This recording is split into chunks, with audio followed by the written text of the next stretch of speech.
It is about 35 degrees out right now in San Antonio. It's drizzling, and Adolfo here is driving a Miata with no top on. And it's gonna be wet? I don't know. All right, Adolfo, pop your hood. Let's see what's in here. This is the car that has a big body kit, flush wheels, super low, and now has a chrome valve cover on top of an SR20. It's not chrome, it's probably polished. So here he's done a tube frame front end. He's obviously mounted the radiator and everything to that and has little bars on here. He has an SR20 swapped in with a stock 5-speed, correct? Probably a stock T25. Is this thing a red top or a black top? It's a red top. All right. This is a red top with a stock turbo, stock mass airflow sensor, stock everything basically. How hard was a swap? I had one of my buddies, he has a LS R32, who helped me do everything. Pretty much, it's basically making motor mounts like that. On Miatas, it has like a normal power plant frame that holds the trans to the different line. Well, on this, we deleted that. We ended up having to do he made a trans cross member for it. That's like all custom and stuff. The rear end now has a brace to the rear subframe to hold the diff all in line with everything. Just typical everything. The hardest part of the swap, I'd say, is probably the oil pan, because most cars are front, or all SRs are front sump. With this, you have to convert it to make it rear sump, which is still kind of having some issues leaking a little bit, but it's getting there. All right. From a 0 to 10, how difficult was it? I mainly just had my buddy help me do a lot of the stuff, so from what I can tell, it's probably like an 8, 9. And how many hours did it take? It was all like, well, he did everything on the weekends. It was just like within a 4-month-long process. So the car's been down for 4 months doing the whole swap. Okay, and it runs 195s in back. Does it have enough traction for this setup? I need more grip, but with the rear wheel setup I have, it's kind of like, I should get a different rear wheel setup to have better, beefier tires and stuff for more grip and everything. Okay, and you have modified knuckles and everything, so this thing's a real drift car? Yeah, I have the Danny George knuckles with rack spacers, a few other random stuff in there. Okay, well, let's close the hood, and I want to see something. Danny, let's watch him sit in this thing. Let's see you get in. I want to see the expression when he sits down in a wet seat.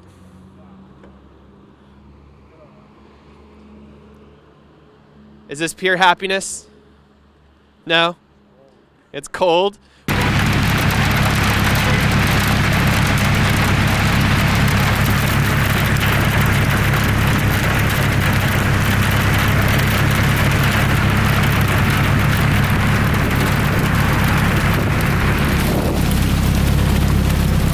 Hey, Adolfo, it's hailing on your car. Do you want to go drive it? Yeah? Go drive your car, Adolfo. Hood pins! Hood pins!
Legit ice coming onto my hands. I told you to put the top on, right?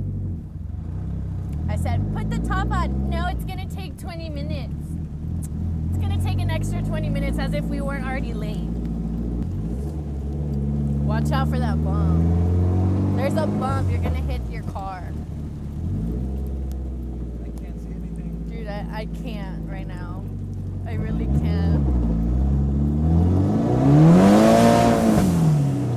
Oh my god. Oh, it's hurting me.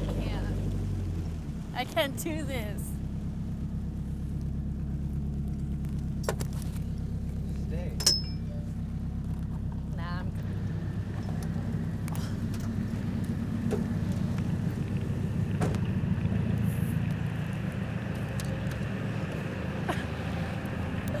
Hey, Marcus.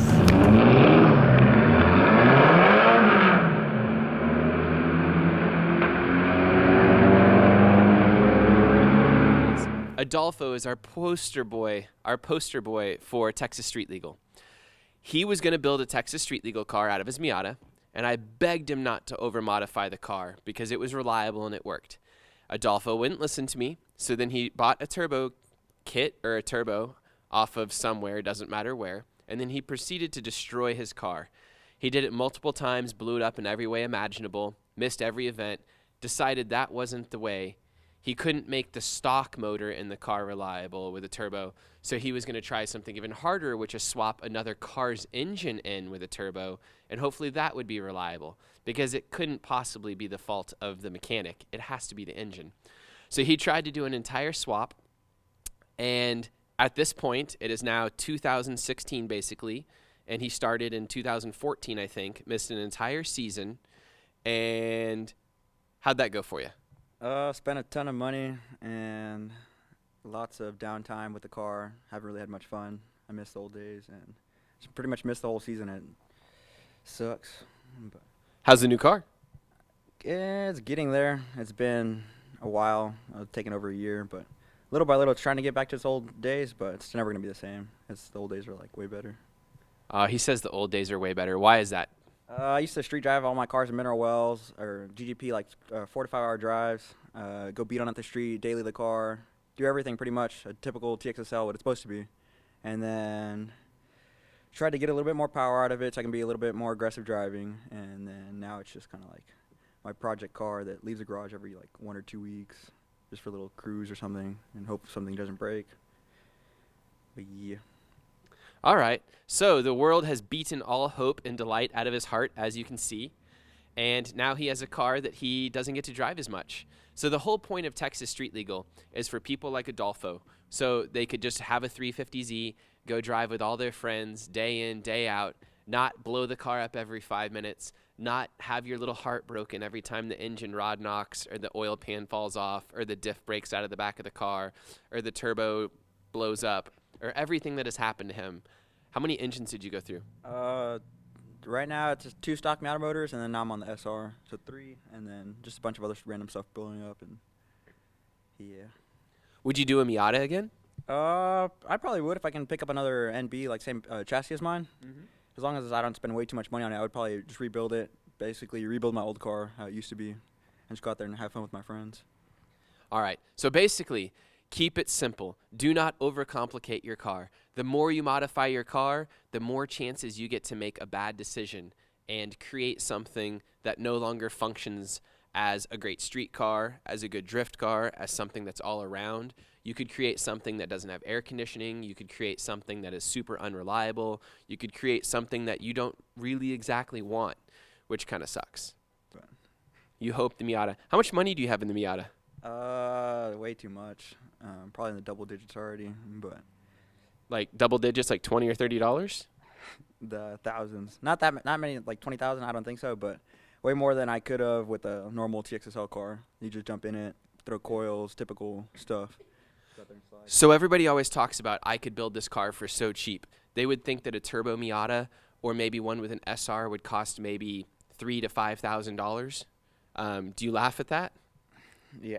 All right. Good luck with that. Did you think that you were going to create a super cheap Miata when you started? Originally, yeah. I thought I could budget everything out, and then after breaking everything, re-going to do everything, you just end up, like, after you go back and out of everything, you just, like, realize how much money you spent. Yeah. And you just... Would you say it was over $15,000? Maybe. I don't think over. If anything, it'd be around that, a little bit less. but that's just way too much to spend on a Miata just to be a TXSL like type of car. Okay, so you could have definitely had a caged 2008 HR350Z with coilovers at this point and had an amazing car that had air conditioning and everything that worked, with a chick that might want to ride in it, or a boy. You're a Miata guy, so maybe you have a dude riding shotgun, instead of a Miata that can't make it over a speed bump. Okay, cool. All right. We're not belittling this car. We're just talking about don't make the mistakes of everybody. I myself have overmodified every one of my cars I've ever had. They all become disasters that I can't maintain anymore, and I rely on a friend to maintain, and they're completely over my head. I can drive them and everything, and I have a blast with them, but if something starts going wrong, I'm not able to troubleshoot a car that has, you know, coil packs off of a truck with a harness that integrates in with, you know, a front wheel drive head on a rear wheel drive block with, you know, all these parts that are insane, with E85 fuel, with blah, blah, blah, blah, blah. So everything gets to be difficult. All right. Want to say anything? If you're trying to be a TXSL competitor, just go have fun. Just build something simple. Don't overbuild it. It'll ruin your life and suck. But yeah, that's pretty much it. Let's go check it out. All right. Real quickly, what TXSL is. TXSL is a Lone Star Drift series, which we have Proam, and then we have Texas Street Legal. Proam has literally no rules. You can do anything you want with your car as long as it meets our safety guidelines. Texas Street Legal is another series that we have, which is basically build something that is as simple as possible, as stock as possible, and allows you to get as many laps as possible out of a set of tires in a car and have as much fun as possible. It's not about having a V8 swapped into a car and then having 1,000 build hours trying to make something work.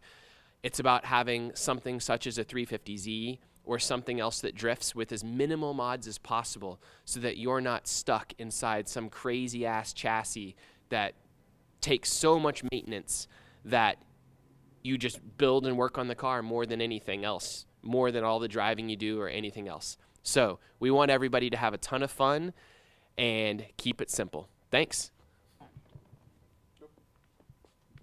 All right. I'm not going with you. Yes, you are. Let's go. No, I'm going with Marcus. The video's done. Let's go. No, it's raining outside. You're gonna It's crack fine. another oil pan, and it's gonna break down. Marcus, are you ready?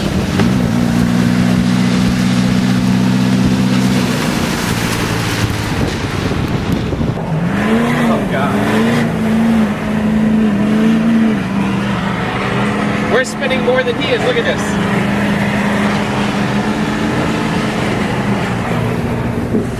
Whee! And a lot of water.